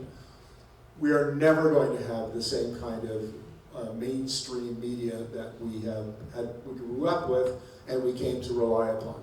So then what you have is folks like me, journalists who migrate onto online, and we've had to fight to establish our credibility, that we bring the same journalistic ethics and process to our reporting, to our analysis, and that takes a long time, folks. It's like building a new industry. You've got to start, you stick with it, you invest in it, and you build your reputation. And it's not easy, but what we're seeing now is close to a tipping point. You're seeing podcasters, you're seeing Substack writers, you're seeing all sorts of folks who have very specific audiences, and they are growing. And the mainstream media is declining. And that is going to continue. And what the tipping point is, I'm not well enough versed in the data to tell you, but I don't think it's going to be very long. Because they're already saying, you mentioned Joe Rogan, they're already saying that now in the Republican culture down in the United States, right-wing podcasters like Rogan are way more influential than news media. Fox News would be the exception, but otherwise, they're more, that's the trend. And we're seeing it here, and it's only going to grow. So the fact that we did 6 million video views is kind of a canary in the coal mine. That's what's coming. And so yeah, but if I could give you a piece of advice, any journalist is only as good as their sources. So if you've got, the Friends of Science on your podcast, you don't have any credibility. If you've got academics and engineers and, cabinet minister, whatever, gold-plated journalism is based on gold-plated sources. That is my mantra. So, anyway, sorry, go ahead. I disagree with you about the tipping point of oil. I think it's already happened. I think the data just hasn't caught up. I'm a design engineer, and we haven't been able to get FID on new products, new results, I should say, for 5 years, I'd suggest. The only stuff that's happening right now is old reservoirs that are being recommissioned. And if you look at the, let's say, stranded oil, if you're going to drill a new well in an existing field, if it's not by a road, it's going to be renewable. You just can't do it in the way it's worth the money. It's a lot cheaper to do renewables. I have a friend in the oil business. His family has a big compound in Lebanon, and they used to run on diesel oil.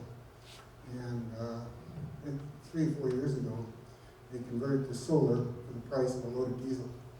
And they sold off all the generators because they could get money for it. So he actually made money by going to renewables. I'd like actually to discuss that, because that's part of comes into we have a theory of change, energy transition theory of change.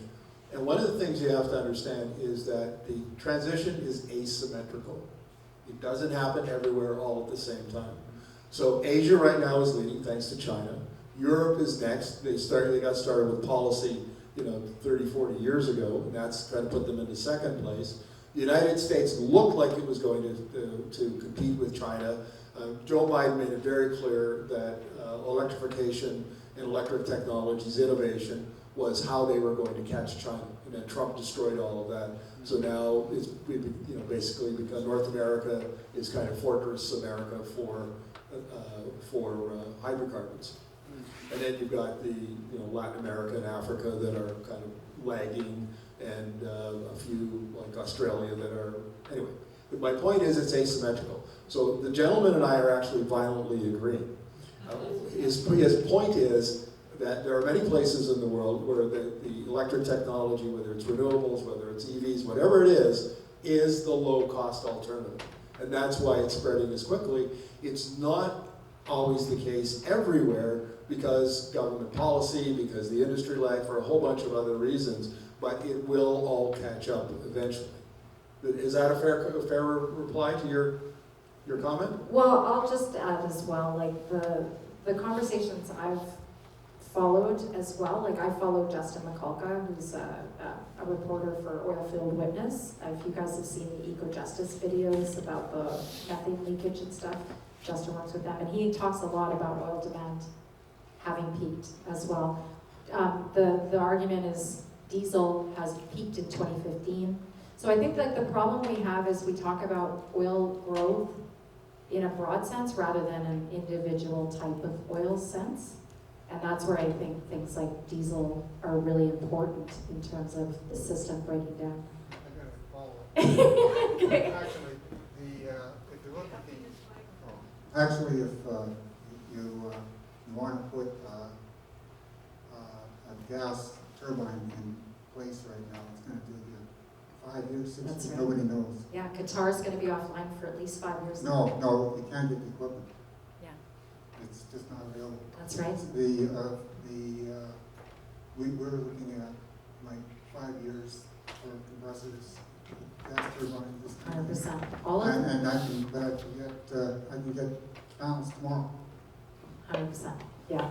Okay, well, let's take these last few questions and then we gotta wrap up, unfortunately. Can I, before Zaid says, I want to make one point. So the gentleman said there's a shortage, there's a 5 to 6 year backlog in getting gas turbine for a gas power plant. But the point is that here in Alberta, you never hear the data. They never hear the facts. Nobody ever talks about that. They talk about the narrative. We're a gas province. We're going to have gas power plants. And we're going to run, the data center, Kevin O'Leary's data center. We're going to do it all on gas. Once you get into the specifics of it, you realize how quickly that argument falls apart. Sorry. No sweat. Thank you. Jenny, I've been learning from that guy for a couple of years, and I'm trying to learn from you. I'm an engineer that's been in Calgary since childhood, but never worked directly in the oil and gas industry. How is the water being consumed by the industry? Is it evaporating as steam in the process? Does it go into a settling pond? Is it re-injected underground? Is it being polluted by temperature or chemicals? Do you have sort of a pie chart or some way you can explain it to this newbie? Yeah, it looks like this gentleman can also talk to you about it afterwards. But I'll just broadly say, like those figures I gave, the 310 billion liters that were consumed in 2024, so 250 billion of those were in the oil sands. So unfortunately, the data isn't broken up by SAGD and the gravel mining, thank you, extraction. But unfortunately, most of that water is sitting in tailings ponds. And like Markham said, when you think about, when they talk about doubling oil out of the oil sands, there's no space in these tailings ponds. And so you'd have to build another tailings pond. And so therefore, your cost per barrel metric would be through the roof again. We're benefiting from that excess capacity right now. And that's part of the issue. The other 60 billion is going into formations and likely never coming back. It's either if it goes in and doesn't come back, that's one thing, but if it does come back, it's considered polluted, and so therefore it's disposed of. So our fresh water is being removed from the system. Cornelius, what? Yeah, quickly. Go ahead, grab mine. Just this morning, I read a very interesting report by Woodbank.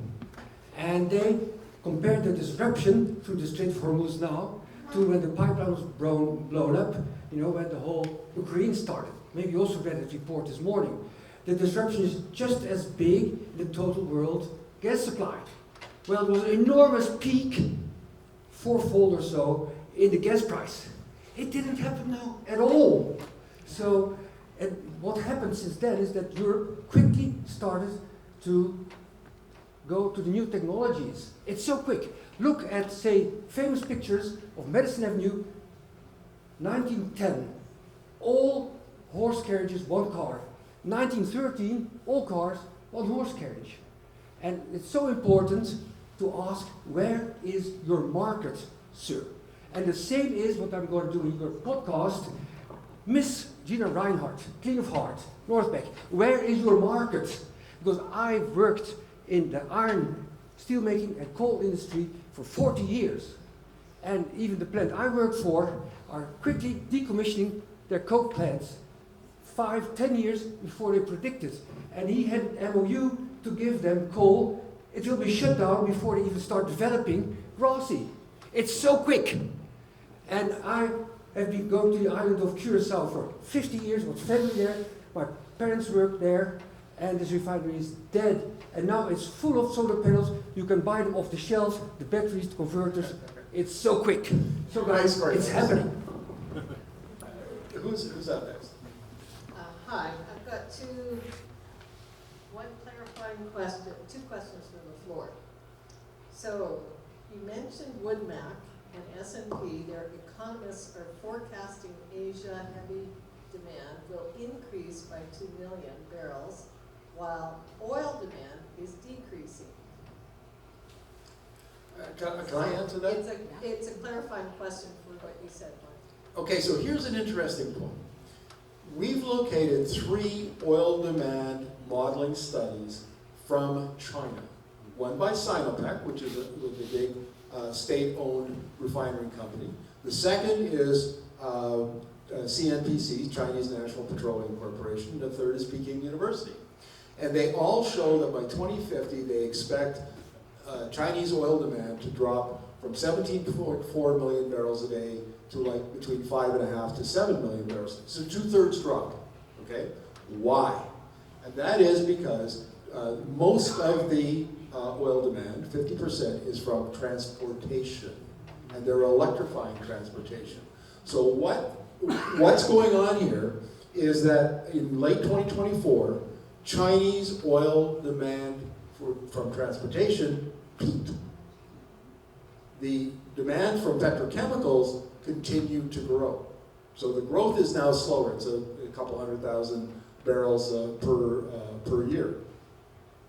What happens when, and this is almost inevitable, as they continue to electrify transportation, it very quickly, that demand will begin to decline. And it'll decline much faster than petrochemical demand will grow. That's the thing. And so when Premier Smith talks about, oh, we'll sell to China, she doesn't understand what they're doing there, the dynamics of their market, and the national strategy to electrify, and so that basically oil consumption by transportation will be done by 2050. And all you'll be left with is petrochemicals. But that's a big drop over 25 years. Does that answer your question? That was from the floor, so Oh, okay. I hope it does. I think it does. At any rate, a follow-up one is, if China is electrifying, as you stated, why are their emissions increasing, and why are they burning more coal with the straits closed? Oh, that's... Okay, I'll take that one. So here's the Chinese, not that long ago, probably a decade ago, it was 75% coal in their power sector. And then they decided that when they were building out their wind and solar and battery industries, they would deploy into the power sector. If you're going to electrify your economy, you need 2 to 3, 4 times as much electricity. So they began doing that at scale. They built a lot of hydro, they built a lot of nukes. The amount of solar that they built in the last 3-4 years has been absolutely mind-boggling. And they've been re-engineering their grid. I mean, it's a big project. But here's where they're going. What they want to do by, let's say 2050 roughly, is they want to have the majority, if not 100% of the electricity being produced by clean sources. So what I mentioned, wind, solar, batteries, hydro, and nukes. But they have an aging fleet of coal plants that they're slowly retiring, and they're replacing them with high efficiency coal plants, so that you can ramp them up and down, which you can't do with the old coal plants. And they've also brought in what's called a capacity market. So anybody remember the latter part of Rachel Notley's government? They brought in capacity market legislation, and then Jason McKinney killed it.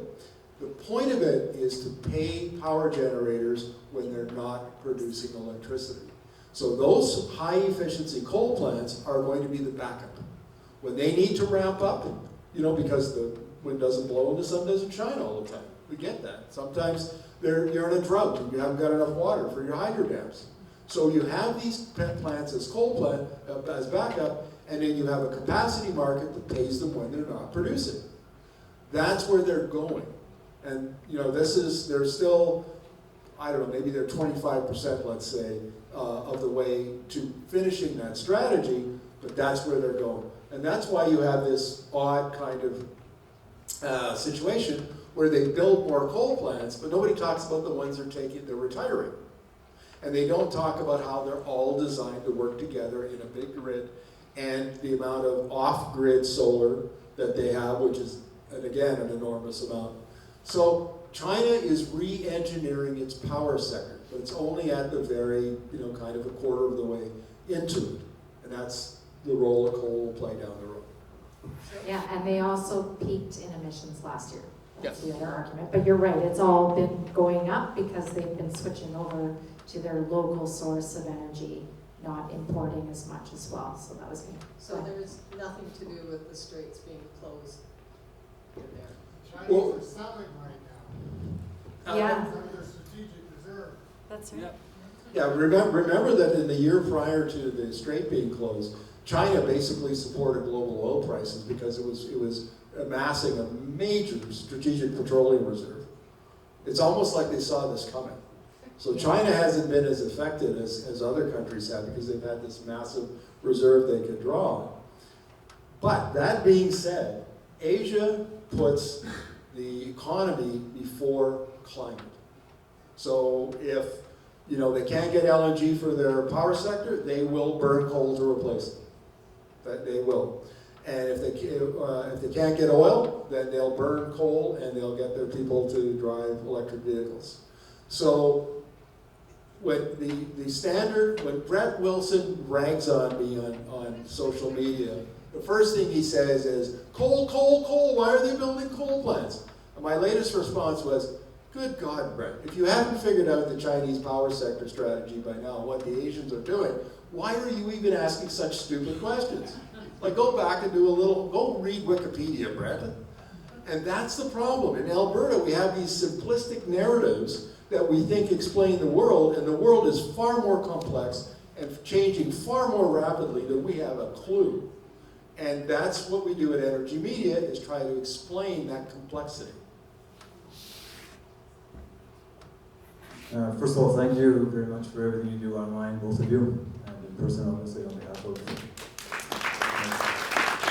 thank you everybody, on behalf of my kids, all kids, and all animals.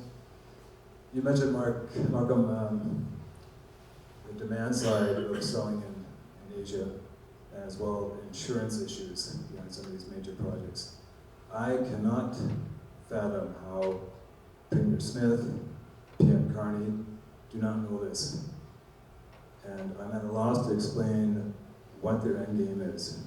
That's my first part of my question. I'll get to the second one, but if you're going to illuminate on that a little bit more, because Philip and I were at a meeting with MP Hogan a couple weeks ago, and he said to the crowd, said to the group, if we build that pipeline to the coast and we don't need it, I'll be the first one to call a parade.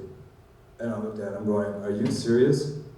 You will build a pipeline, and you don't have any idea about the demand, and if there is no demand, you're going to celebrate how much money we just wasted, and potentially taxpayer money. And that's something else I wanted to touch on. Is taxpayer money, is their solution to using taxpayer money, is that part of the solution to the insurance issue? Is that what's going on in the back rooms? That's a very good question, because I don't sit in those back rooms. As you can imagine, the oil industry is not my biggest fan. So I had this very discussion with Max Fawcett yesterday over coffee. You guys will know Max from the National Observer. And Max is a bright guy, and he's very politically astute. He's got his master's degree in poli-sci. And I take his opinion seriously. And what he argues, and then you see this quite a lot, is that Carney is going along with Smith because she's built up so much political capital, so much political opposition to him, that he's worried about a Brexit situation because of the separatist movement. Now, there's a certain logic to that. The problem is, I don't buy it. I think Carney has bought into this. I wrote an essay last fall, and I said, I voted for Values Carney, that's his book, came out in 2021. I voted for Values Carney, and I got Goldman Sachs Carney. Because we forget where he came from. He's a private investment banker, in his heart. And so I've listened to his speeches and watched his speeches where he says, we want to increase LNG production in Canada by 500%, from 50 million tons a year to 100. And we want to do it by 2035. Well, Mr. Prime Minister, goodness gracious, have you not seen the supply projections that the IEA has? What's going on? So I take his comments at face value. I really think that he believes that there is going to be increasing demand and that we can decarbonize the oil sands and we can produce this low emissions LNG and we can have a competitive advantage in the market. So those are the two, I think, competing explanations. I don't agree with Max. I didn't tell him yesterday because he doesn't like to be disagreed with. But that's, so that I would agree with I think Carney's in. I think he is on side with Smith. And Max thinks not. He's basically playing the strategy, letting her play the string and see if she can actually get a pipeline together because he doesn't think that she will. I think it's a strategy to deal with the U.S. Yeah, see, that's the argument. Yeah. Right. So the second part of my question, if I can proceed, we are in 2026 facing an existential crisis, climate crisis, right? I'm asking these questions on behalf of my kids and potentially their kids. We don't have the time. We don't have the luxury of time. When I finally get my meeting with the MLA, I chased out my MLA, who's the Minister of Agriculture, by phone, by email. Now I've been twice to his office today again to get 30 minutes with this person. How can I give my kids hope going forward if I'm across the table from somebody that doesn't believe in climate change? And as you know, I've confronted him in public in a number of ways, but I want to build bridges. I'm going in with a friend of mine. Can you give me some advice on what to discuss with him to try to find common ground and move forward? I do, but do you want to have a crack at this one? You're ready. I was watching my friend. Yeah. Jenny's giving me advice, but yeah. We got to be polite, right? Here's what about 2 or 3 years ago, I decided that a climate approach was not productive because it becomes a moral issue. It becomes you should do something because this thing is going to happen in the future and we have to protect our grandchildren and all of that kind of stuff. I do believe in climate science because I've interviewed climate scientists and they've given me the data and they explain the modeling and how all that works. So I absolutely believe it. It's not the belief, it's the selling. That's the problem. And so I focused, and we talk about this energy circle, there's 10 or 12, or some of the, my client and Jim and here, we're all part of this energy circle that meets every week. And I've said, I don't talk about climate anymore. I talk about clean energy, and I talk about clean electricity. The world is electrified. Well, electrification is the solution to climate change. And so and then I couch it in economic terms. If you want to be competitive in the economy of 2030, 2035, 2040, and so on, you have to be using cheap, clean electricity, and you have to be using electric devices. So if you want a competitive transportation sector where you have the lowest cost per kilometer to transport your lettuce around, it needs to be an electric semi-truck, not a diesel semi-truck. Now, I was on a panel with former BC Premier Glenn Clark, who's now the chairman of BC Hydro, and I made this argument, and he laughed. And he said, no, we're not going to do that. We're going to, this guy's the chairman of BC Hydro, right? And then at another point, I said, the BC government has not given BC Hydro the direction to electrify the province. And he laughed and he said, we tell the government what to do. So here we have these incumbents, these energy incumbents, whether they're utilities, whether they're oil and gas companies, and they're telling the governments what to do. Because if you know anything, you know that whenever Premier Smith opens her mouth, it may as well be Cap talking. She's a walking, talking Cap press release. And I know because I read the press releases.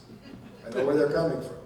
And that's what she does. So my advice to you is to say, you may find this hard to take, but it's my advice, is talk about electrification as an economic imperative and how the technology is changing so quickly that we have to get on that board, on that train so we can remain competitive, economically competitive, and see if that's... that applies to agriculture as well, right? Yeah. I'll just add for you too, Gord. I had a chat with Peter Guthrie, and he said that all MLAs are concerned about is getting reelected. Yeah. So if you can phrase it around what it means for his future, and the other thing is what he might be holding the bag with. You know, I'm thinking of this mega example. This took a lot of public pressure and embarrassment. If you can help him understand the ways in which, especially I'm thinking of you in the agriculture sector, if we invest in these new expansion for the irrigation district, this is going to drop our water table is at risk, and you're going to be holding the bag. So I don't know how to marry those two ideas, but I think there's a way to potentially show him the embarrassment of his continuing, and then the opportunity, like Markham said. Electrification, and in terms of his portfolio, make it a win-win. Thanks very much. Okay, last question. We've gone way over. Thank you. We're going to have to shorten our conversations a moment. Go right ahead, please. You mentioned something about mainstream media fading away, losing ground, and being replaced by social networks, YouTube channels. I watch YouTube, your channel. There are very few channels, in my opinion, that are worthy of time, like Charlie Angus, Midas Touch Network, David Pacman Show, Klaus Kellerman, Planet B, 15 at most. Against those 15 or 20, there is probably several hundred of garbage channels that push propaganda, disinformation. They pop up every day. I strike them down. Don't recommend this channel. Lo and behold, next day the same garbage comes up under slightly different name. How do we find this massive amount of propaganda? Boy, that's it's a great question, and it's a difficult question, and I'll give you my personal answer. I don't have an informed opinion, because I don't report on that part, but obviously we're part of that issue, because those are the platforms that we live on. And it's difficult because, for example, a year ago, if you haven't seen me on Facebook for a while, it's because Meta torched my account. I have no idea why. And then when we tried to contact them, they wouldn't respond. And anytime I tried to create another account, they torched that. So now I'm persona non grata on Facebook. We are dependent on these big tech platforms, and because they have built-in audiences. And I don't know how to get off it. I honestly don't. I mean, we have an email list of a couple thousand people on it. We get maybe 4% of the people opening up our stuff. It's just not worth it. And so what other avenue do we have to get to people? I don't know. It's a real conundrum, and we're going to have to face it as a society because we're being swamped with misinformation, disinformation, and so on. But I don't have an answer for you. So. Our voices are drowned in such an amount of noise and garbage that I just cannot imagine how we can get through. Well, one way would be for everybody in this room and to talk to your neighbors. It doesn't have to be just our channel. It could be Jenny's podcast. It could be all the ones that you mentioned. But maybe share it with your email network, your family network, your social network. I wish I could provide you a better answer, but I don't have one. Yeah, I'll just add, there's a term called pre-bunking, which is really important in the misinformation space. So that is like there's a new issue. What are the things that are going to come out that could be misinformation? and try to get ahead of it that way. These are the things that people are going to say. These are the ways it's going to come out. Oh, when it comes out, people can have that. I think, like, you're not wrong. We're getting drowned out. We're purposely getting drowned out. We're purposely getting silenced. But I do think Markham's right. We just have to keep talking about what we're watching, why we're watching it, what they say. And like a really good example is this 40 million views that has occurred on these however many websites that were, or YouTube channels that are pushing the separatist agenda. There are many social media people that are talking about it, highlighting it, showing people what it is, helping them understand that this is not genuine and this is what it is. That's why we do it. Well, that's what a big part of what I do is talk about misinformation and trying to debunk it. I went through Danielle Smith's 2 addresses and explained what she's actually saying when she doesn't actually say what she's really saying when she speaks. I mean, we have to look at this and we have to highlight it for people. We have to help people understand what it is, what it looks like, and how big and bad it is, for sure. By the way, one of the biggest sources of misinformation is the Premier. She lies like a sizable. And I know it because, now this is, the reason I bring this up is this is an issue for journalists. We're not supposed to say that somebody lies because that goes to motivation and you don't know what their motivation is. Maybe they misspoke, maybe they got their information wrong. Could be any number of things. But Trump changed everything. Trump lied so much that we came to finally accept around 2018, oh, the man is just a liar. He's just a liar. And everybody lies, so Yeah. it's okay. Yeah. And so if you look at Danielle Smith, it's with Trump it's volume. That is the threshold for determining whether or not you can call a public figure a liar. And Danielle Smith meets the threshold. So I have begun, I say publicly, she is a liar. And I say, Madam Premier, if you disagree with me, sue me. Traitor. So I'd love to go through discovery. My lawyer would love to have you up there and ask questions. Okay, folks, we've got more. Thank you so much, Madam. I have a little gift for you. This is some sage. This is to help make sure that you're centered and that you're looking after your little self. It's just... Oh, that's very sweet. Yeah, thank you. Just a little something. Thank you, everybody, for coming. Thank you for the questions. This was a ton of fun.